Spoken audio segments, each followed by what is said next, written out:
Well, the series is called Close Encounters, and we have spent really the month of January as a church reading what is called the Gospel of John. There are 4 accounts on the life of Jesus: Matthew, Mark, Luke, and then John. John wrote his narrative on the life of Jesus, what it was like to be his best friend and walk through these 3 years of ministry and in the life of Jesus. And what he does, he kind of sweeps up what his friends have written and says, man, I'm not going to tell the story of what Matthew, Mark, and Luke have already done for you. No scholar really disagrees that John comes last. So John, in the late stages of his life, writes one more gospel. And what's unique about the Gospel of John is there are 7 or 8 one-to-one encounters that are not told in Matthew, Mark, or Luke. And so he is going to recall things from their time with Jesus and sort of fill in some gaps that maybe his friends didn't have time or didn't feel the need to emphasize. And today is actually the end of this series. We're going to finish this 7 or 8 week series with the story of Pontius Pilate. So we'll get to him in just a moment, but I want you to think about architecture for a moment. There's the Giza pyramids in Egypt. Anybody been to the pyramids? Raise your hand if you've been there. Yeah, they don't look like that when you get up close. I remember being stunned that they're big blocks and they're just kind of a miracle of history that they were able to construct something so massive and incredible. And obviously on your right, that's not a shot from Indiana Jones, even though it is featured in Indiana Jones. I went to Petra, Jordan as well on that same trip. Just an amazing thing to experience. These cities built into the rock in Petra, Jordan, ancient Rome. We still have a remnant of the Colosseum. Obviously, when you go to Paris, you get this incredible Eiffel Tower experience. This story just popped in my head, so I'm going to tell it just briefly. Jen and I went to some wonderful dinners with our friends when we went on some of these trips years ago before we started having kids. And we found ourselves in a restaurant.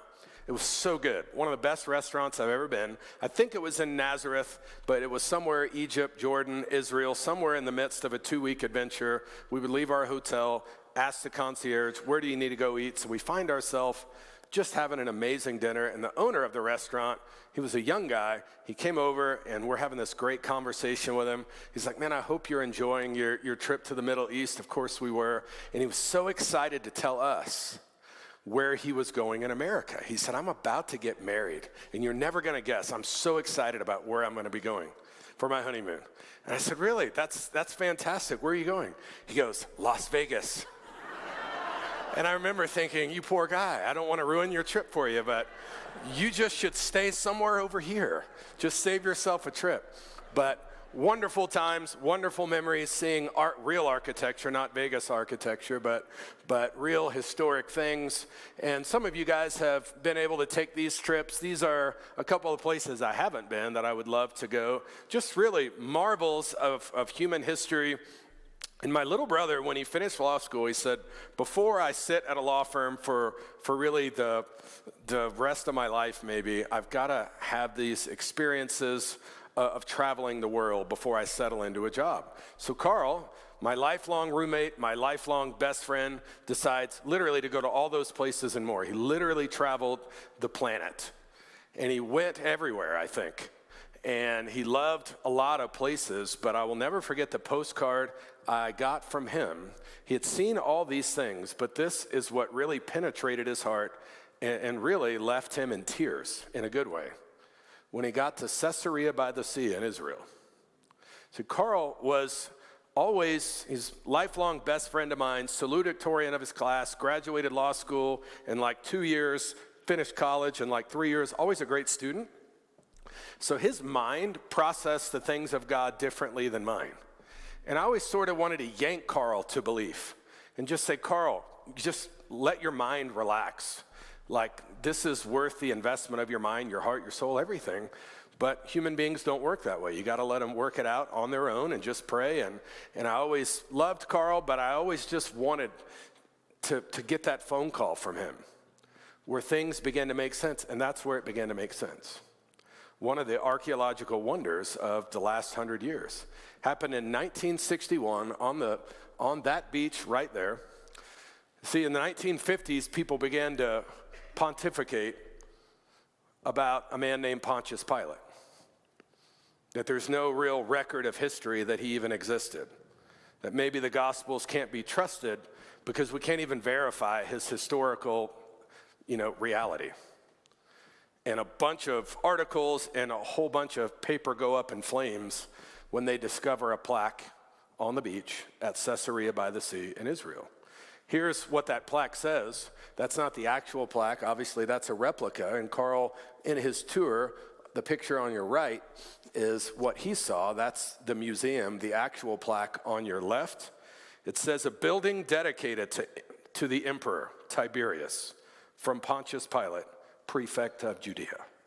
And it was discovered in 1961. So those scholars that were pontificating about whether he actually existed moved on to another subject. But the reality is, for Carl, this was big. And I remember I got a phone call. It was harder. You didn't have WhatsApp and these things. He had to make an effort, and I could barely hear him. He was choked up on the phone. Anthony, he really existed. I said, who, buddy? Pontius Pilate. I saw the evidence. I can't deny the reality of Jesus anymore. Like, there's historical reasons to believe our story. And I said, what are you talking about? What did you see? And that's what he saw, and that was a big, huge moment for him. We have coins, though, that actually say his name. We have a ring that either he wore or the people in his courts wore. They didn't have FedEx or UPS then, but when Pontius Pilate would get mail, you had to have a ring to accept it. That ring says his name. But there actually are more reasons to believe in the reality of this guy. All four gospel writers feature him for his role in the execution of Jesus. He's mentioned 50 times in the Bible. That's a lot of ink devoted to one guy. The Apostle Paul, not just the four gospel writers. He's mentioned in Acts, he's mentioned in 1 Timothy. But historians mention him. Tacitus mentions him in his annals, not that long after the time of Christ, AD 116. The Roman historian Josephus gives him a mention in his Antiquities, not long after the time of Christ. Philo, the first century Jewish philosopher, wrote that he was inflexible, stubborn, and cruel. Not great adjectives, right? That's not what I would want people to say about me, but that's what is written about him, so we know he existed. And it's fascinating. Someday soon we'll recite what's called the Apostles' Creed together. When I was at my church in Texas, we recited it every week. Just a great summary of sound doctrine, a summary of your New Testament theology. And Pilate gets a mention in a collection of theological statements that has its roots way back in the first century. As the church was being built, as it spreads from one city to the next, they needed a concise summary of what are we teaching as the church begins to move. The Apostles' Creed is a pretty great recollection of sound first century, second, third, fourth century doctrine. And Pontius Pilate somehow is in this statement of faith, that Jesus suffered under him. Why is he important? Let's find out. His story is told in the book of John, in John 18. If you want to turn there now, we're going to move quickly. He's mentioned in John 18 and 19, and I'm going to do my best to just walk you through why this guy's important. And we'll land with why he's important, not just for my brother Carl, the attorney, but why he's important for us. John chapter 18, here's how it starts. Then the Jewish leaders took Jesus from Caiaphas to the palace of the Roman governor, a real man of history, as we've seen. By now, it's early in the morning. By the way, all these details of timing are John's way of bringing you into the Passover story. And so he's going to narrate this because it's the time of Passover. So it's early in the morning, and look at this detail. It's really chilling when you think about it.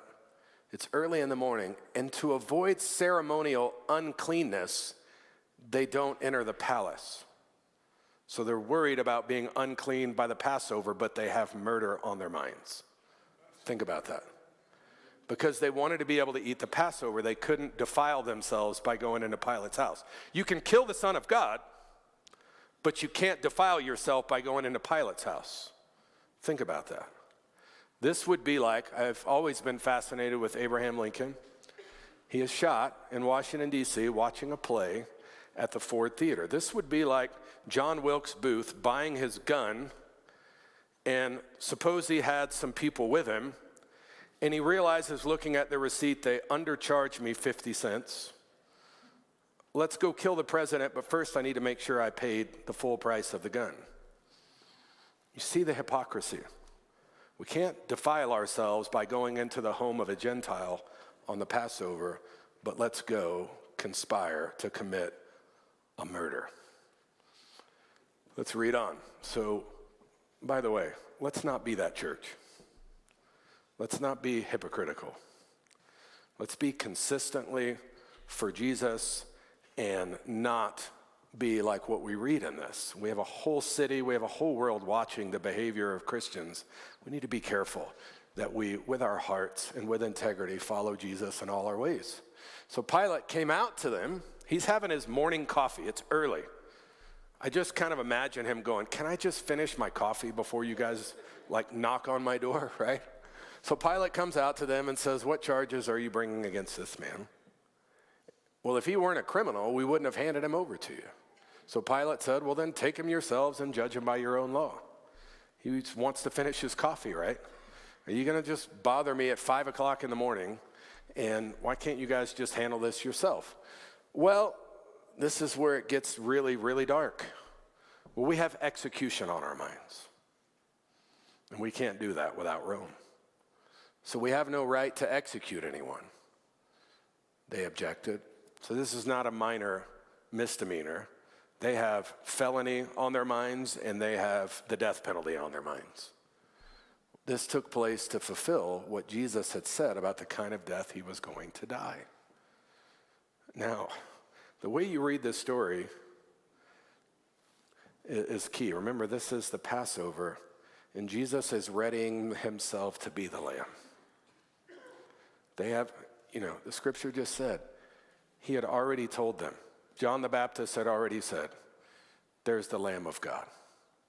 At Passover, he's going to lay down his life. He had predicted this. He had told them to be watching for a moment where he would be taken and put on the tree. And here it's coming to pass that the gentle Lamb of God, who could have, you'll see, he's even going to say this to Pilate. He did not have to submit to this, friends. This is something God put him on the earth to do, and Jesus is going to walk into it, knowing he could have called out to his Father at any time and said, Dad, I've changed my mind. Take them all out. But that wasn't the plan of God. The plan of God was to surrender Jesus as a gentle, defenseless lamb before Rome and the Jewish authorities. So Pilate goes back inside, and he summons Jesus, and he asks him, this is interesting. Listen carefully. Are you the king of the Jews? Have they said anything about Jesus being a king? And so Jesus says, that's interesting. Is that your idea? Who told you I was a king? Did others talk to you about me, or was that an original Pilate thought? Pilate gets a little defensive. Whoa, am I a Jew? What's happening here? Your own people, chief priests, handed you over to me. What is it that you have done? So I thought, my family likes to go to dinner, and we always bring Uno cards because it's the universal game. We have these oversized ones that our waiters think is hilarious. So we play Uno. That's the reverse card, right? I love it when the reverse card plays when it's right next to me, because then I get to go again. It reverses right back at me, right? Jesus, caring about Pilate, this is the way I read the story. Pilate thinks he has Jesus on a hot seat, but Jesus is going to put Pilate on the seat. He loves him enough to give him a chance. And so Jesus plays the reverse card. You called me a king. Did they call me a king? Or did you just think of that on your own? This is when police interrogate criminals, this is what's called secret details, a slip of the tongue. So sometimes you might say, where were you on the night of that bank robbery? And the person being interrogated might say, I didn't see any cash in the safe. And now the detective says, who said anything about a safe? Right? King? Is that your thought? I don't think I heard anybody say I'm a king. See, Pilate's encountering something. I believe the Lord was dealing with Pontius Pilate.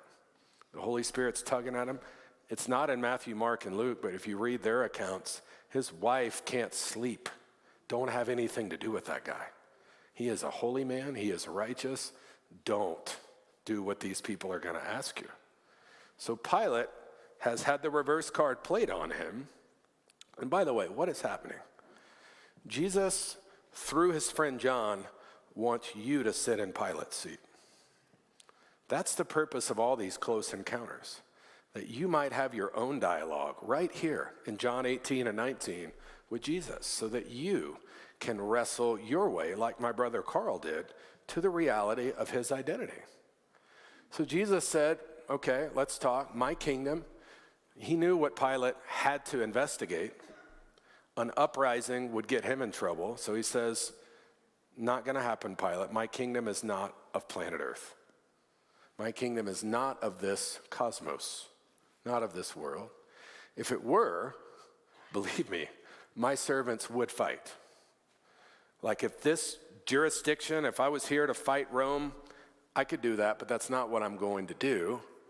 I could prevent my arrest, but my kingdom is from another place. You are a king then, says Pilate. So are you admitting what my instinct is, that you wear a crown, that you are a king? And Jesus answered, remember, you said that, not me. You say that I'm a king. In fact, the reason I was born, he's going to clarify something. The reason I was born in Bethlehem from heaven and came into the world is to do one thing, to testify to the truth. To the truth. Everyone on the side of truth listens to me. That's a bold statement, friends.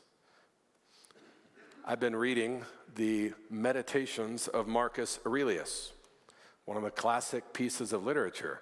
It's worth your time. It really is profound. What this Roman emperor, AD 160, wrote, reflections on the world. And some of them are profoundly good. It's kind of the forerunner of all self-help thought, that the power of your mind can change the way you think about your day, and there's all sorts of philosophical, meanderings of first century world. And a lot of it is the power of positive thinking. But not surprisingly, sometimes I think we think this concept of there is no such thing as truth is sort of a modern invention. Well, it's not the case, because way back, dating almost back to literally the time of Christ, you have Marcus Aurelius over and over repeating this in different ways. Everything we hear is simply an opinion. It is not a fact. Everything we see is perspective, not the truth. And here Jesus says, I've come to declare what truth is, and everyone who's on the side of truth will align with me. Now that is part of why a lot of people really don't like Jesus. And right here, Pilate responds with a philosophical retort. What is truth? Like, if that's what you're here to do, is just sort of declare, we can go round and round about what truth is. So he goes out to the Jews. If that's what you're about, well, I find no basis for a charge. This guy's a philosopher. He's not a threat to Rome.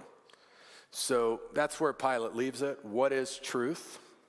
This reminded me sort of, sometimes politicians really don't care about the truth. You remember The Fugitive, Harrison Ford, the doctor who didn't kill his wife. A one-armed man kills his wife. He escapes from the bus that turns over and is trying to prove his innocence, squares off with Tommy Lee Jones. He says, look, stop chasing me. I didn't kill my wife. And what does he say? I don't care. It's not my job. Pilate has a job to do right here, and I really don't think he cares much. But Jesus is trying to get him to care. He needs to not get in trouble with Ceder. He's got to be trusted by Rome to do a job. And so the Jews are bringing him Jesus. He's trying to elude having to pick a side here. And this is a very tense political situation, right? And it could go one of two ways. I would say, actually, this is the most monumental moment, political moment in world history.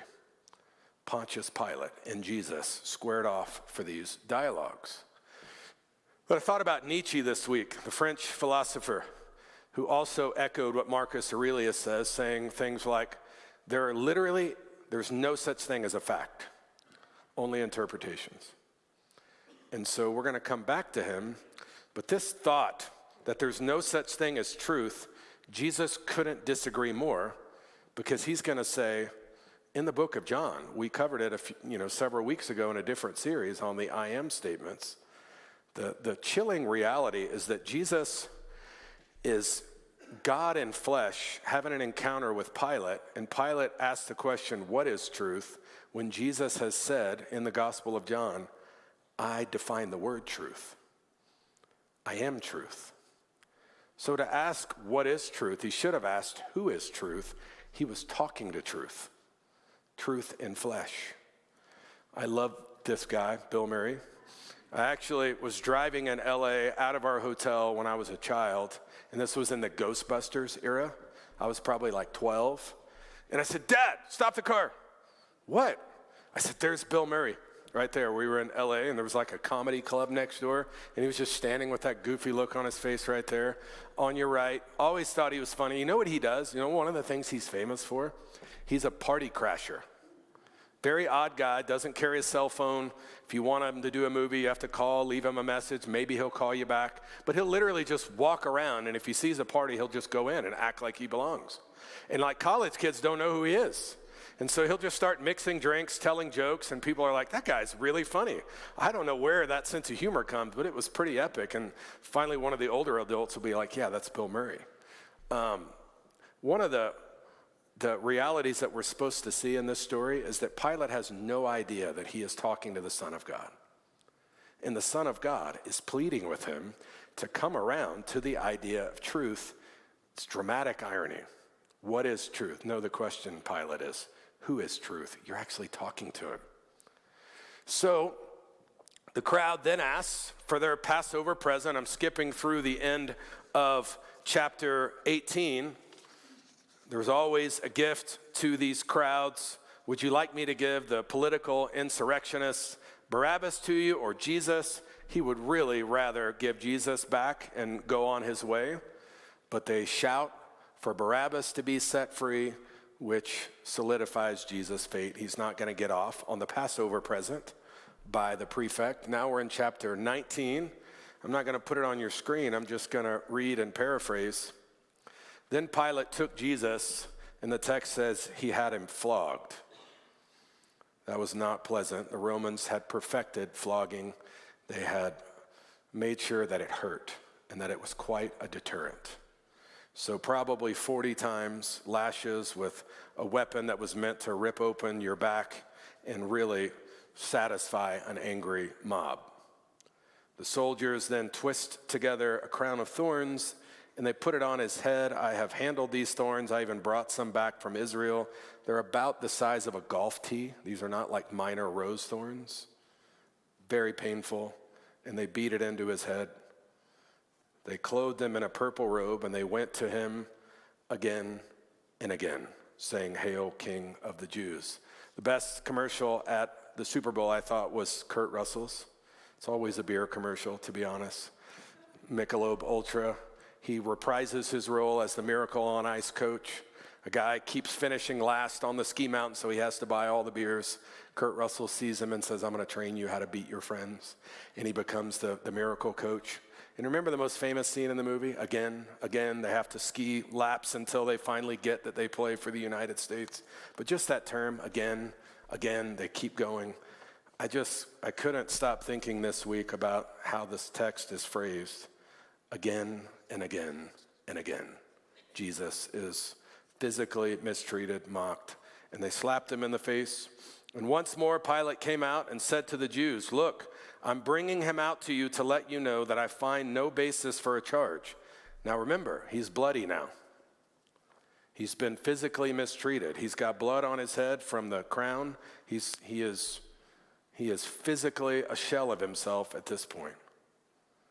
And when Jesus came out wearing the crown of thorns, you got to imagine it the way it is, and the purple robe, Pilate said to them some of the most interesting words in this story. Pilate said to him in Latin, Ecce homo. In Greek, idou ho anthropos. Behold the man.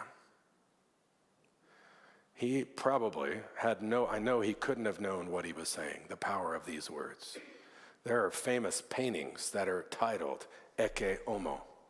Caravaggio, Ecce homo. But he didn't look like that because he'd been flogged and the crown of thorns had changed his appearance.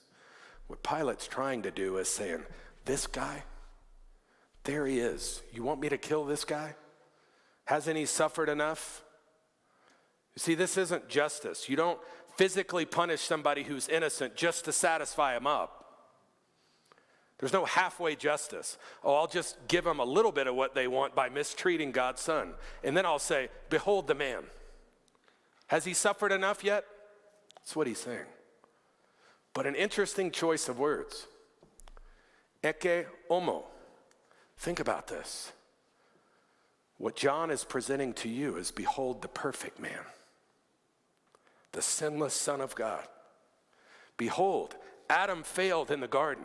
The Son of God who didn't fail, who passed the test in a much tougher garden, and he's passing it right before your eyes.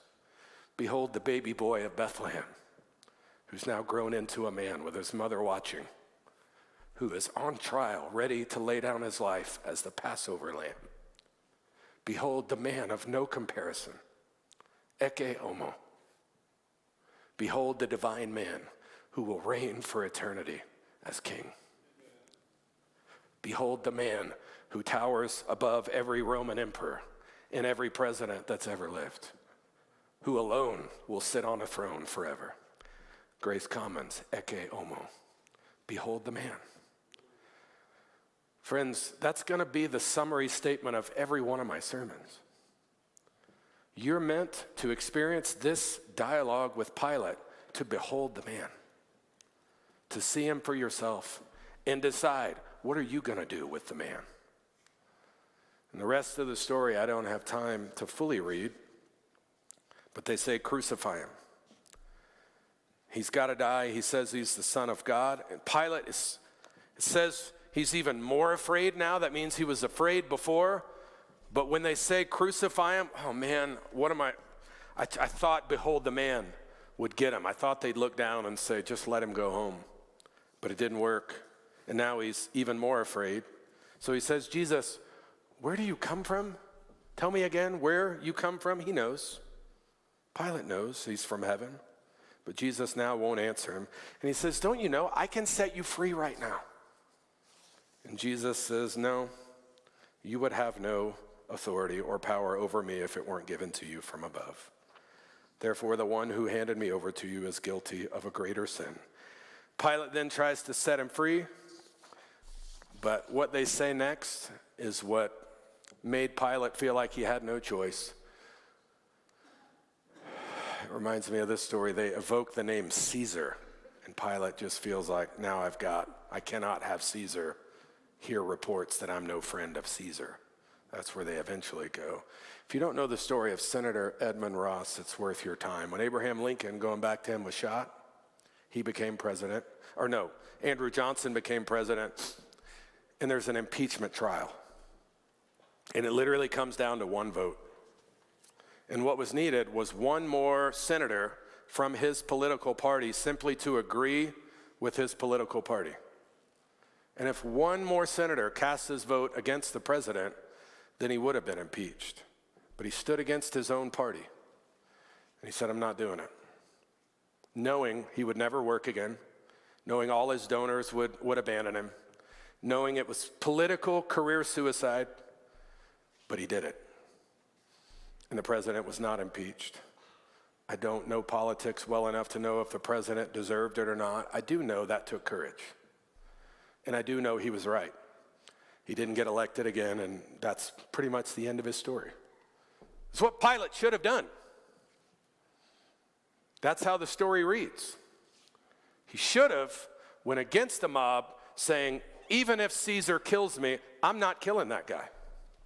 I'm not going to do what you guys said. Do what you want to me, but I'm not doing it. This story is in there to help us get to a place where we would make the same decision. Are we going to align with him or not? But it was the mention of Caesar that scared Pilate the most. Remember, he had dedicated Caesarea by the Sea, a palace that he built, to the emperor. You couldn't cross the emperor and keep your job, probably keep your life. So friends, why is he important as I close? He's important. Did you know Nietzsche wrote a book called Ecce Homo, mocking Jesus? Saying, behold the man. Yeah, I got no place for the man in my life. I'll just be my own man, because there is no truth. Most people think he went crazy toward the end of his life. You can do that. You can mock Jesus and say, I don't need him in my life. But friends, you do. I believe he loves us enough to play the Uno card this morning, to say, I'm trying so hard to get you to realize I have come for you. This thing that I went through to be the lamb, it's for you. It's not against you. Trying to reconcile you to God through what I did for you. Ash Wednesday is upon us. This is the 6 weeks in the liturgical calendar that matters so much to Christians. We're going to gather this Wednesday and get our ashes as a way of saying we're not ashamed of what Jesus did. We're proud to associate with him. In the women's Bible study that's coming, it's going to be totally aligned with what we talk about in Lent. So I want to encourage you ladies to follow along and join in that. Special time of year for us to align with the man of God, to behold the man together as a church. And finally, my last slide is just, I am so capable. That's the Forum in Rome. That's all that's left of it. You go back and read the story about Jesus and Pilate and you go, wow, Roman Empire. What do we say about the Roman Empire today? We visit the broken down remnants, and Jesus is still Lord. He has outlived Pilate. He has outlived the Roman Empire. And so I would say the Ancient of Days is far greater than ancient Rome. And Jesus said it to Pilate, you think you have authority, but you really don't. God is allowing this to happen for his own good. And friends, I don't know about you, but I needed that reminder today, because sometimes humans seem so powerful to me. Sometimes I feel like I'm up against and in this human sparring that we go through and the human leaders that seem like they have so much authority. I was comforted this week to put it at Jesus' feet in a fresh way and say, I'm so thankful you are God's authority and you will work it all out. So friends, be at peace. When you feel like the powers of the world are winning, they aren't. The man of truth has come. He's atoned for your sin. He reigns forever. He will take you to be with him. But you do have to behold the man in a personal way. So the whole purpose of this series was to give you your own personal divine encounter. May it be so for each one of us, for the glory of Christ. Father in heaven, thank you for a great series, The Close Encounters, recorded by your friend John. As the musicians come up and prepare to help us respond in song, may we do that from the heart. Because you didn't come just for the masses, you came for each one of us individually, and truly you are the King of Kings. Let's all stand.